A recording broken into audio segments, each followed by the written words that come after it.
All right, thank you for making the Locked On Ole Miss podcast your first listen today. We are free and available wherever you get your podcasts, including YouTube. So do me a favor, subscribe to the YouTube channel. Hit the bell for notifications of new videos when we post them, which is quite regular. And of course, comment down below and upvote the video itself. We'd appreciate it very much. I am here with Tom Vanderford for his weekly segment. And today, Tom, Ole Miss's quarterback room in the last 24 hours has completely changed. When we came into it, it was Jackson Dart and really nobody else. And now all of a sudden, Ole Miss has one of the best quarterback rooms in the nation, like a 5-star third stringer at the moment. Man, this is crazy. It's wonderful. It's wonderful. The one thing that my perspective is that's different from everybody else's is I'm glad we got Spencer Sanders. He's an experienced person. And if Jackson Dart were to get hurt, that's a heck of a guy to have to come off the bench. Nothing against Kincaid Dent. I wish him the best. But they're not in the same stratosphere, in my opinion. But then we get to the freshman. You know, one of the highest rated quarterbacks in the history of recruiting services. I mean, you can't get much higher than a .9999999, right? Mm-hmm. Of course, a lot of people know him for that goofy dance with Brian Kelly. I'm sure that wasn't his idea. But when you look at his tape, I'm old. I guess I shouldn't say tape. But when you look at his video, dadgum, he reminds you. I think I heard you say this. I think I read on Twitter where you said this. He really does kind of remind you of Corral a little bit, you know. And some of his throws, it's uncanny. It really is. It is and that was one thing I liked about Corral was all the arm angles and everything else, and that's something that's a good thing to have. But no, I'm thrilled. This is the deepest the quarterback position has been that I can remember ever at Ole Miss. Since probably 62. Glenn Griffin, Bobby Franklin, those guys probably is the last time Ole Miss had a quarterback room that was this deep. Oh, yeah. And we're, in my opinion, we're good at receiver. I think we're good at tight end. The kid from Washington, I love that. Mm-hmm. When you go look at him, the kid was all Pac-12. Even the Mississippi kid from UAB, he was second team Conference USA. He's a guard, So and I'll be honest with you, I don't think we're done yet. No, it's about to. I think go really over to the defensive side of the ball. I think everybody needs to look at that side of the ball. I think Monty Montgomery is just a. I think he'll end up being a Rebel if our coaches go that route. I think the kid from Alabama. The kid from Alabama, the 5-star kid. And we don't know. There may be some people that go through spring training at some other schools that they see where they're at on the depth chart. They don't like it. They see that they think they can come here with an opportunity to play a lot at Ole Miss, and we may, get some out of spring training. I think that the offense is set, and I would like to see, just like I said, 2 more linebackers, a rush end, and would be pretty happy with that. Maybe a corner. I'm hoping Iggy decides to stay. It looks like Tyshim Johnson's pretty well set on going somewhere, which, I'd like for him to stay too, but it's not the end of the world. Yeah. I think Gaddy is going to commit. The kid from North Texas, I think he's going to commit. Yeah. And I think he's a good get. Mm-hmm. I think he's a good get, but we we saw today where Mo Crum, I guess, is going to SMU. Mm-hmm. I haven't heard anything about Partridge one way or the other where he's going or anything like that. Sometimes they wait until. I think one of the Ole Miss podcasts out there, I don't know which one, so I'm not trying to omit them on purpose, but somebody mentioned something about Chris Partridge going to Oregon. Like that was. I think that'd be a good fit for him. I think that'd be a good fit for him. I think Oregon might, if they're right. I don't know. Like I said, I don't remember which one. It could have been Red Cup Rebellion. It could have been Talk of Champions.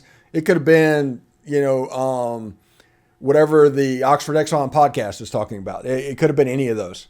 But nothing ill intent by me not naming the name there. But one of them said that. I just can't remember which one. Yeah, I think that'd be a good fit for him. Lanning has proven that he wants to be a national recruiter.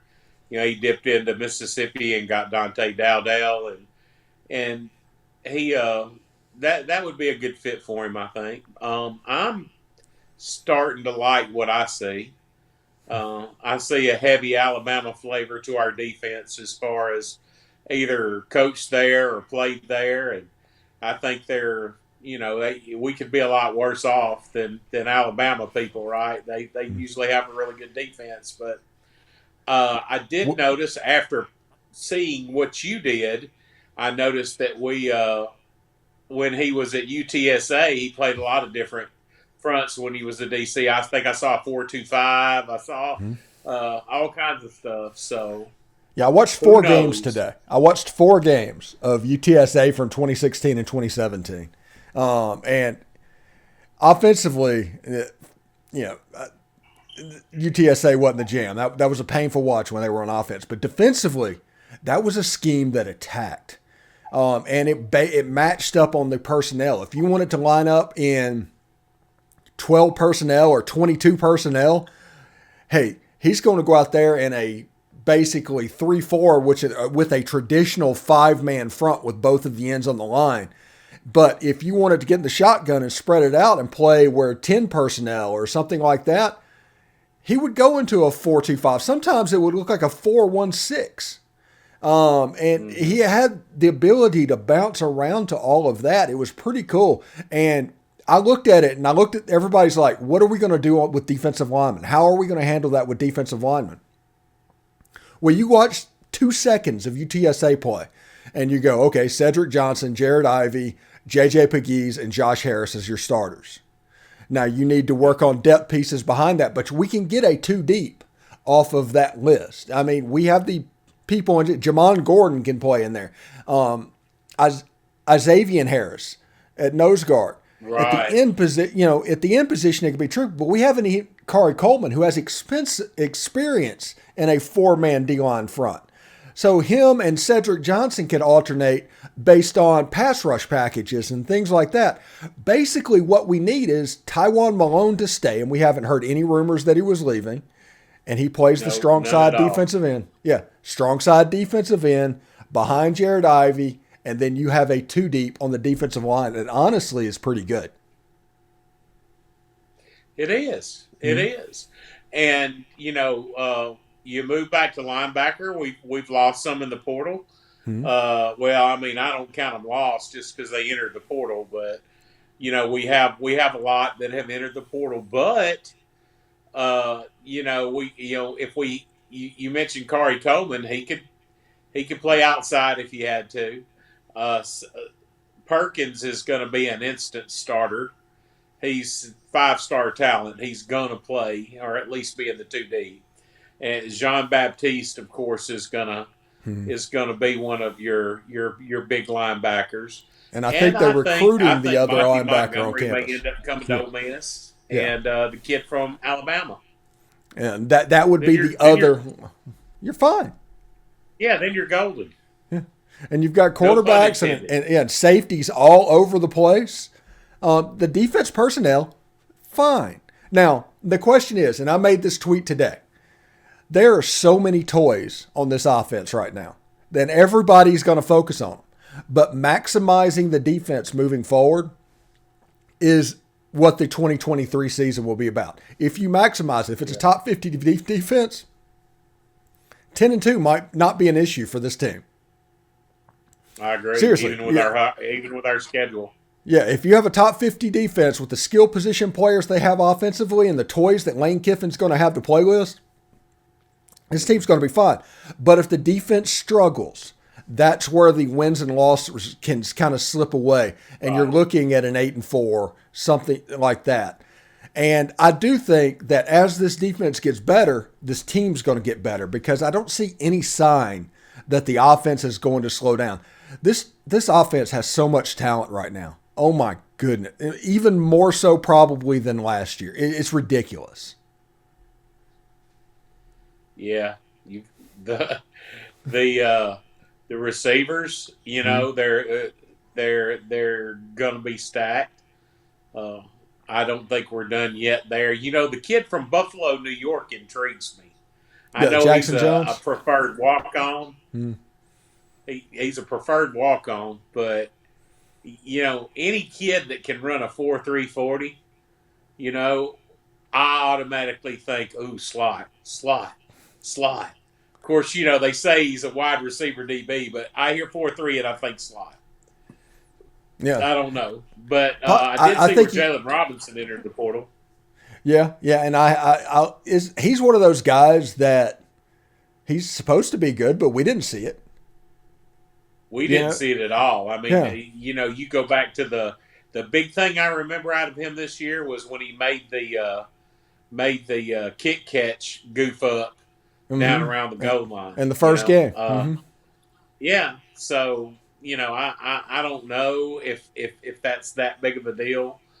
I think it's going to be the third school he's been to. So, but I wish him the best. I do think that as far as offense goes, just like you said, we're set. But I think we're only a couple of pieces away on defense from being improved. Yeah, I really do. I think so. I think with the transfer portal and the way it goes, and I realize everybody needs to realize that while the window closed Wednesday, today is the deadline for teams to put players in the transfer portal. So if they say at 4:30 on Wednesday, hey, I want to transfer, the school has until 4:30 on Friday to put that in there. So there's still some other names that could come out. Now, I don't know how many because most people that were going to transfer already did, but we'll see. I think it's a pretty cool thing, you know, for old hats that understand what's going on, that I really enjoy this. But Chuck Rounsaville from the Ole Miss Spirit is kind of getting back into the game. I don't know why. I don't know what the impetus is before it. But every day he is developing a reputation for just dropping insider nuggets because Chuck is nobody needs to take this the wrong way. Okay, if anybody hears this podcast and they consider themselves an insider, I'm not talking about you. But the lone, true, only insider that Ole Miss actually has is Chuck Rounsaville. Oh yeah, he's been doing this since we were kids, man. Yeah, it's his life. Yeah. So, and he's got connections upon connections upon connections. But I was very happy. You know, we talked last week, and we said, you know, today we'll kind of know the tale of the tape. And I'm thrilled with the offense, and I'm cautiously optimistic about the defense. Yeah, and I think Golden. I think scheme-wise, we're where we need to be. Defensive coordinator. Mm-hmm. I think he's a good defensive coordinator. I really do. Yep. Close on the Louisville linebacker, close on the Alabama linebacker, close on the cornerback, and I think, I'm not sure about the names, but there may be a rush-in that pops up in the portal that may already been there that is visiting as well. Those three things, defensively, we're fine. We're fine. Yeah.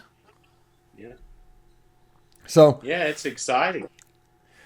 So, Tom, I want you to have a pretty good weekend. We're getting close to your surgery. I think it's about 3 weeks away. So we're all going to be thinking. we're going to keep having you on the show, but we're going to do that countdown to that surgery because we're looking forward to that cancer, that nasty stuff being gone, man. That's terrible. I call my tumor Roger. My tumor has a name.